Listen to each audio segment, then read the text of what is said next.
여러분의 기도와 사랑 가운데 한 달간 안식월을 마치고 돌아왔습니다. 하나님께 영광, 또 여러분에게 감사 인사드립니다. 평안하셨습니까?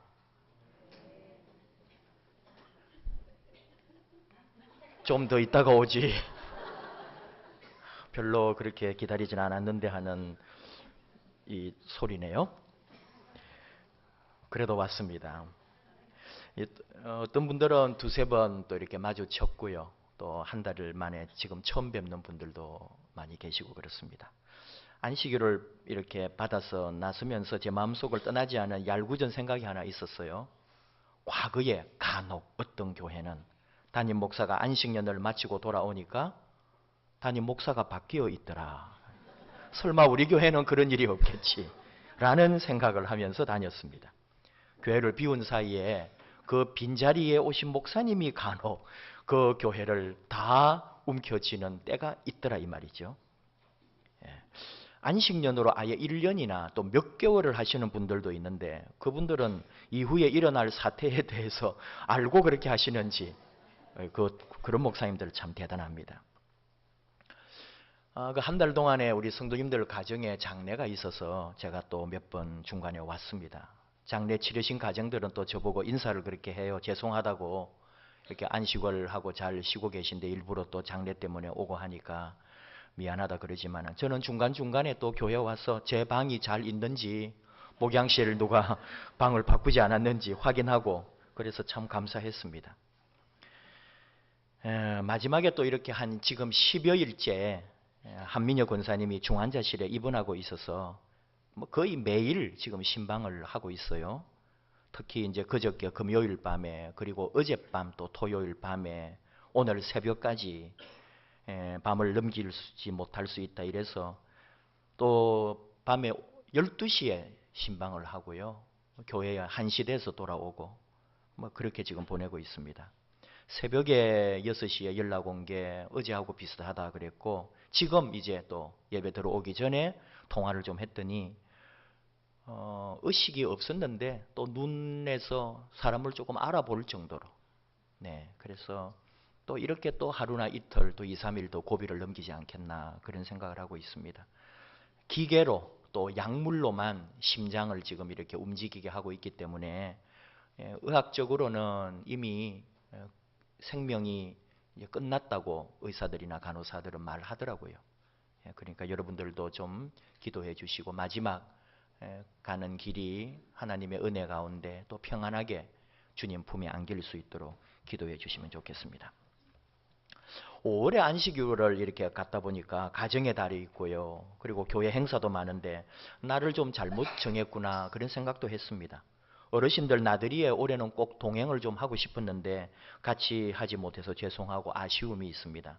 어린이 주일도 있었고 또 어버이 주일이 있는데 어버이 주일도 잘 챙겨드리고 있는지 잘하고 있는지 밖에 있어도 저는 궁금했습니다. 그 기간 동안에 또 대통령 선거가 있었고요. 정권이 바뀌었습니다. 한 달 동안 설교해 주신 정인교 교수님 또 감사드리고 그런 중에 제가 중간에 이렇게 이제 왔다 갔다 하면서 교회 외벽 현수막을 새로 걸었습니다. 여러분들 우리 교회 이렇게 현관 왼쪽에 외벽에 있는 현수막을 좀 바라보시나요? 뭐가 있는지 없는지 있는 것 같기도 하고 좀 바라봐 주시면 좋겠어요. 이게 누구든지 자기 자신을 향한 나를 향한 소리로 거기에 적혀 있는 그 문구가 짧은 글이거나 긴 글이거나 나를 향한 소리구나 이렇게 들었으면 좋겠습니다. 저는 또 제 개인으로 저에게 주는 음성으로 듣는 거죠. 신학을 시작한 지 한 20몇 년 만에 처음으로 이렇게 안식월을 가지고 이제 새로운 시간으로 새로운 시대를 꿈꾸면서 돌아왔다 그렇게 말할 수 있겠죠. 국가적으로도 새로운 대통령이 뽑히고 새로운 정부를 이끌어가며 새 시대를 열어가고 있습니다. 마찬가지로 우리 교회 역시 변화하는 시대의 변화의 주역이 되어야겠고 우리 교회의 새 시대를 열어가야 되지 않겠나. 새삼스럽게 한 달 동안 쉬면서 나름대로 생각하고 기도하고 준비했던 생각들입니다. 하나님은 사도 바울을 통해서 고린도후서 5장 17절 말씀하십니다. 그런즉 누구든지 그리스도 안에 있으면 새로운 피조물이라. 이전 것은 지나갔으니 보아라, 새 것이 되었도다. 보아라, 새로운 존재가 되었다. 보아라, 모든 것이 새롭다. 그런 뜻이거든요. 뭔가 새롭게 된다는 것은 새로 만들어지거나 새로 태어나는 것인데, 예수님을 찾아와서 물은 니고데모라고 하는 사람이 있죠. 요한복음 3장. 니고데모 말처럼 어머니 뱃속에 들어가서 다시 나와야 합니까? 이게 아닙니다. 누구든지 그리스도 안에 있으면 새롭다고요. 예수 안에 있으면 새로운 존재라는 거죠. 그리스도 안에서 다시 태어난다는 말입니다. 예수 안에서 새 사람이 된다는 말입니다. 예수님 안에 있을 때 교회 역시 새롭게 된다는 거죠. 이 일이 언제 일어나느냐? 지금. 시편 121편 8절 말씀처럼 여호와께서 너의 출입을 지금부터 영원까지 지키시리로다. 시인을 통해 고백하는 거죠. 예수 안에 있으면 지금부터 영원히 우리를 지켜주신다고요. 그리하여 용기를 가지고 믿음으로 출발하라는 거죠. 지금 새 시대, 새 교회, 새 출발을 지금 하라고 하나님은 우리에게 말씀하십니다. 참 여러분, 그런 마음이 있나요? 다 우리에게는 뭔가 좀 새롭게 2017년 새해 첫날뿐 아니라 순간순간 좀 더 새롭게 되기를, 내가 좀 더 변화되기를, 내 자신이나 가정이나 내 하는 일이나 또는 직장이나 사업이나 또는 우리 교회까지 뭔가 좀 더 변화되고 새롭게 되기를 원하는 마음이 우리 안에 있다는 거죠. 좀 그렇게 새 시대에 새 변화를 꿈꾸면서 새 출발을 같이 하자, 그런 말입니다. 안식월 기간 동안에 읽은 책 가운데 가장 재미있고 또 가르침을 준 책이 있는데요. 누가 내 강대상을 옮겼나 라는 책입니다. 데릭이라는 목사님이 있었어요. 지금도 계신 분인데 미국 중서부에 250여 명 출석하는 리디머 교회 8년 동안 목회하는 목사님입니다. 성도님들의 존경을 한 몸에 받습니다. 그러던 중에 8년째 목회하면서 이 교회는 23년 된 교회였는데 23년 동안 사용하던 강대상이 거북해지기 시작했다는 거죠. 왜냐하면 목사님이 좀 자유 스타일로 움직이면서 설교도 하고 좀 더 성도님들과 가까이 가서 소통하는 설교를 하고 싶었기 때문에 이 낡고 오래되고 둔탁하고 큰 강대상이 성도님들과 목회자를, 설교자를 가로막고 있는 것처럼 느껴졌다 이거예요. 그래서 결심을 하고 어느 날 금요일 사람들을, 인부들을 시켜서 이 낡고 큰 강대상을 치우고 새로운 스타일의 작고 또 깨끗하고 가운데다 또 자리를 옮기면서 그런 강대상으로 바꾸었습니다. 근데 주일에 생각지도 못한 반발과 비판을 듣게 되는 거죠. 예배 시작 전에 뭔가 웅성웅성하는 소리를 사실은 목사님은 놓쳤습니다. 근데 예배 후에 교회에 가장 충성하는 한 성도님 중에 한 분이 목사님 미리 언질이라도 해주셨으면 좋았을 텐데요 라고 말한 것을 시작으로 한 70대 성도님은 목사님 지금 이단적인 일을 벌이신 겁니다. 창피하지도 않으세요? 재신임 투표를 해야 할 것 같습니다 라고 쏘아붙이기까지 수많은 성도님들의 비판을 듣게 되는 겁니다. 그리고는 우리식으로 말하면 톡이 오기 시작하고 문자가 오고 메일이 쏟아져 들어왔습니다. 다 잘못했다는 거예요, 목사님이. 목사님도 고민이 되죠. 한 주간 동안 강대상은 바꾸었는데 그걸 또 새로 다시 또 그럼 옛날 강대상으로 하기에는 목사님의 마음도 그렇고 또 목사님 일을 버렸으니까 그 강대상은 이제 바뀌었으니까 그대로 바뀐 대로 하는데 하도 반발이 심하니까 성도님들에게 사과는 해야 되겠다. 그래서 이제 다음 주일에 예배당에 들어오신 거죠. 예배당에 오셔서 이 강단에 올라오시다가 대릭 목사님이 깜짝 놀랍니다. 그리고는 자기도 모르게 그 하는 소리가 얼마나 컸는지 온 교회에 그 소리가 울렸고 성도님들이 충격에 휩싸여 쥐죽은 듯 고요했다. 이렇게 표현합니다. 데릭 목사님의 헉 하는 소리, 왜 그랬을까요? 누군가가 옛날 낡은 강대상을 원래 자리로 옮겨 놓았던 것입니다. 데릭 목사님의 헉 하는 이 외침은 바로 이 말이 그 헉 하는 그 충격 속에 있지 않았을까? 누가 내 강대상을 옮겼지? 지금 2년이 지났지만 목사님은 힘을 잃어버렸습니다.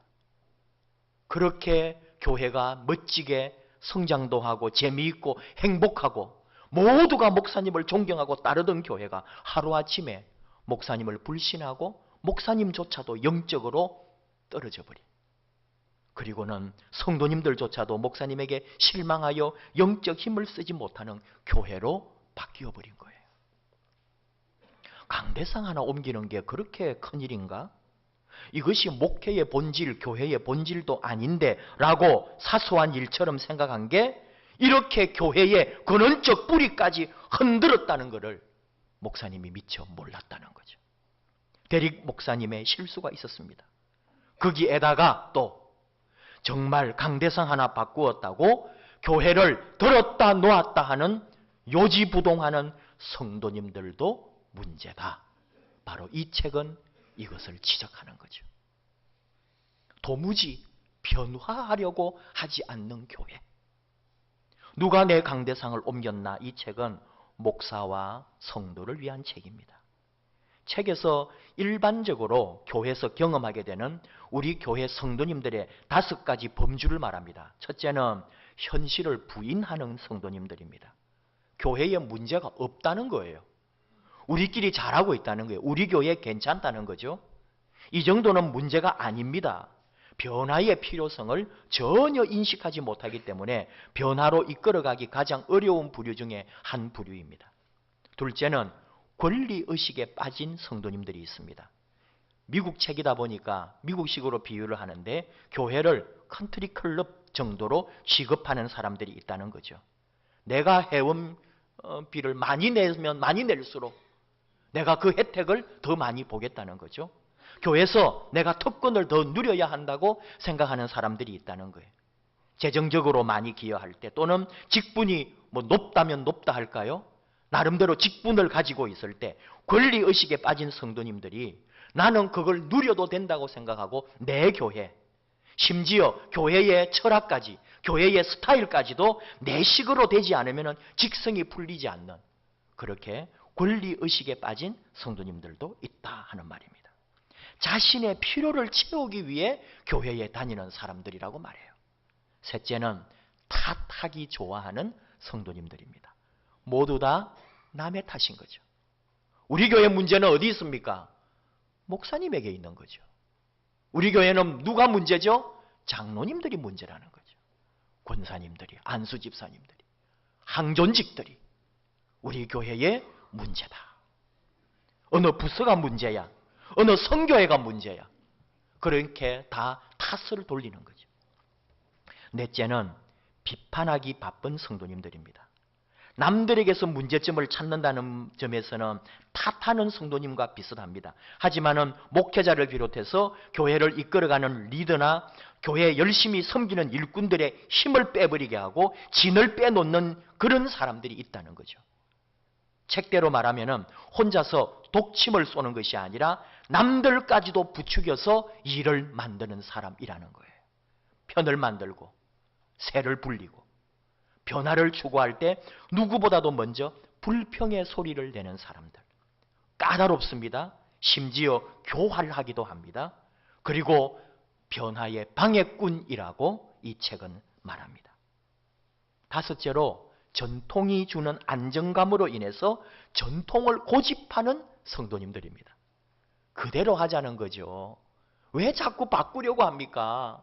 옛날 목사님 그렇게 하지 않으셨는데 왜 자꾸 바꾸려고 합니까? 옛날에는 안 그랬는데.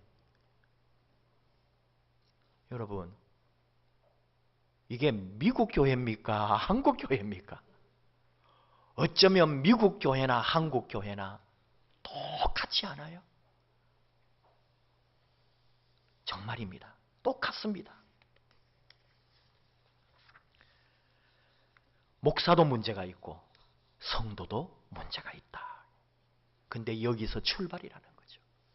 문제가 없다고 하면 문제죠. 근데 목회자도 성도님도 내가 문제가 있습니다. 여기서 출발하자는 거예요. 서로 변해야 한다는 거죠. 서로의 부족을 인정하고 출발할 때, 서로가 서로를 인정할 때 변화는 시작됩니다. 지금 변하지 않으면 쇠퇴합니다. 아니, 더 심하게 말하면 변하지 않으면 끝입니다. 교회도 그렇습니다. 우리 자신도 그렇습니다. 누가 내 강대상을 옮겼나? 여기에는 그래서 8가지 로드맵을 보여줘요. 안내를 해줍니다. 그 첫 번째가 제일 중요합니다. 다른 얘기 다르게 또 나중에 할 기회가 있겠죠. 시작이면서 끝인 첫 번째가 있단 말이에요. 그게 뭐냐 하면은 멈춰서 기도하라입니다. 우리에게 안 좋은 버릇이 있다는 거죠. 다 우리 모두에게 뭐냐 하면은 결과를 빨리 손에 쥐기를 원한다는 거예요. 분주하게 열심히 최선을 다해서 수고한다고 하는데 그 수고 열심히 하는 이유가 빨리 좋은 결과를 얻으려고. 그게 바로 실수 중에 실수라는 거죠. 변화를 이끌고 성공을 하기 전에 먼저 멈추어서 기도하라는 거예요. 여러분, 저나 여러분이나 우리 교회나 우리 사회나 정말 여러분 알지 않습니까? 무엇이 문제일까요? 깊게 보시면 우리 다 압니다. 말을 하지 않을 뿐이죠. 기도하지 않는다는 거예요. 기도로 시작하지 않는다는 거죠. 시작할 때 기도하지 않는다는 거죠. 기도하지 않는 이것이 문제인 줄 알고 기도로 시작하라는 거예요. 우리 자신의 문제, 우리 교회의 문제, 기도 외에는 답이 없습니다. 멈춰서 기도하라. 오늘 주신 느헤미야서는 이스라엘의 그 포로기 시대 역사죠. 6월 한 달 동안 저는 처음으로 우리 교회에서 강해 설교라면 강해 설교고 6월 한 달 동안 느헤미야로 말씀을 나누려고 합니다. 오늘 어쩌면은 이제 서론이 될 텐데, 여러분도 아는 것처럼 이스라엘이라고 하는 나라가 남과 북으로 나뉘었죠. 북이스라엘은 아수르에게 멸망당합니다. 또 남유다는 나중에 바벨론 제국에 의해서 BC 586년에 멸망을 해요. 그리고 바벨론으로 포로로 끌려가거든요. 많은 사람들이 포로로 갑니다. 근데 이 바벨론 제국이 또 멸망하고 페르시아 제국이 돼요. 페르시아 제국이 되면서 그 옛날에 끌려와 있던 포로들을 풀어주거든요.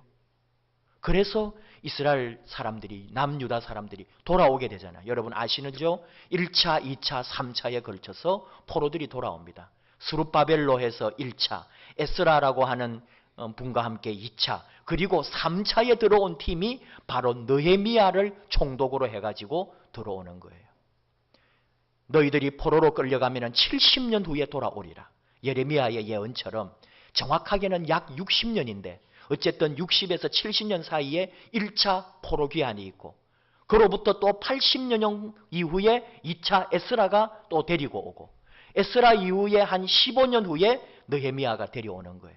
그래서 느헤미야는 언제 온 거냐? 포로로 끌려갔을 때부터 140년에서 150년 후입니다. 그 사이에 얼마나 이 예루살렘이나 이스라엘은 황폐하게 됐겠어요. 근데 중간중간에 누가 와가지고 많이 복원을 좀 했죠. 그럼에도 불구하고 성벽이, 예루살렘 성벽이 다 무너져 있었다는 거죠.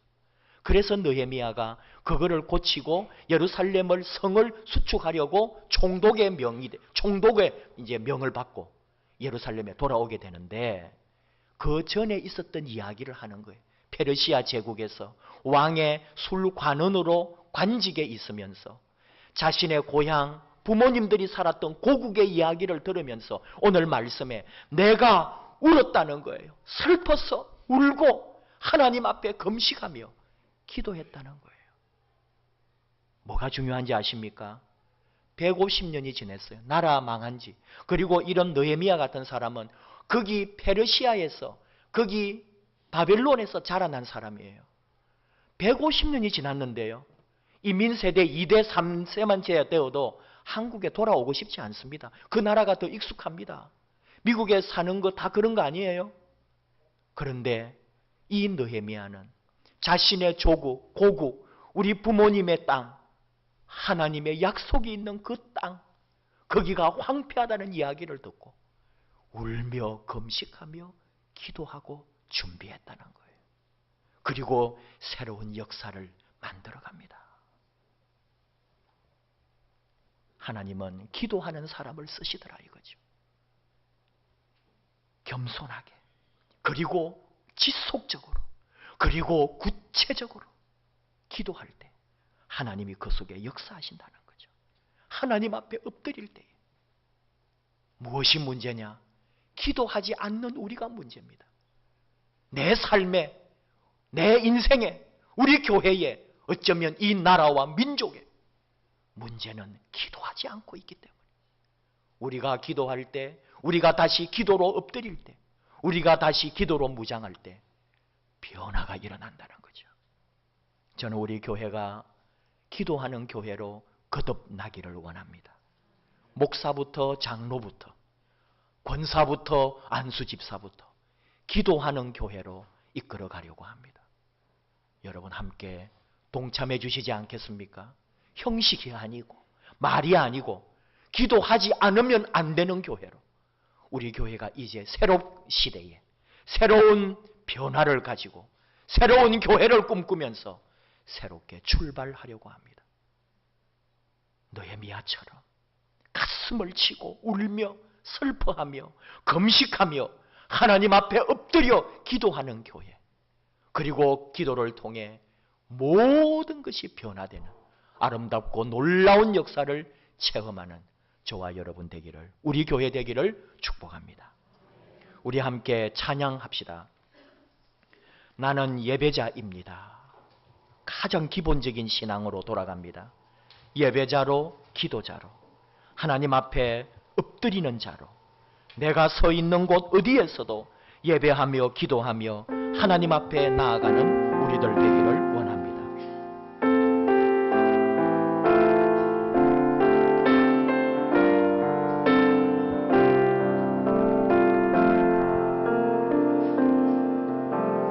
나는 하나님을 예배하는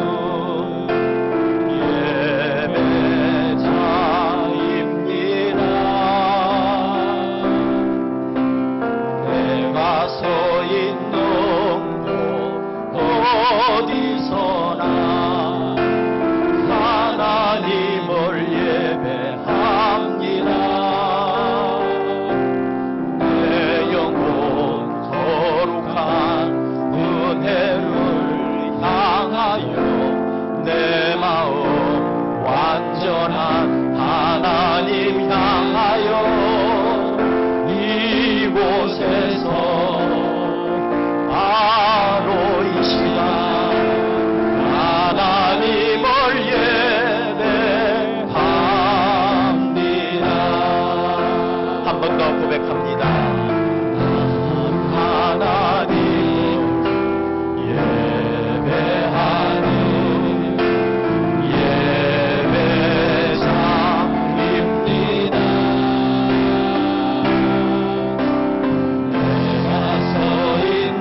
감사합니다.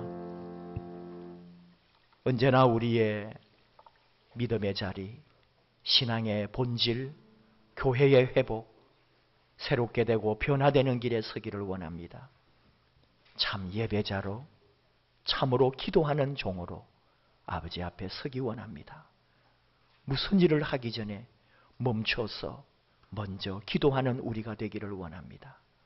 우리 교회에 부족한 것, 나의 부족한 것, 내 삶의 가정에, 기업에, 내 앞날에 단 한 가지 필요한 것은 오직 멈추어 서서 기도하는 것임을 깨닫게 해주시고, 기도함으로 다시 일어나는 저희들 되게 하시옵소서. 기도로 서는 교회 되기 원합니다. 기도로 서는 우리 인생 되기 원합니다. 기도로 서는 이 민족 되기를 원합니다.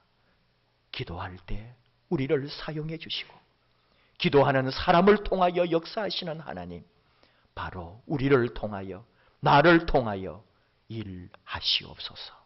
예수님 이름으로 기도하옵나이다. 아멘.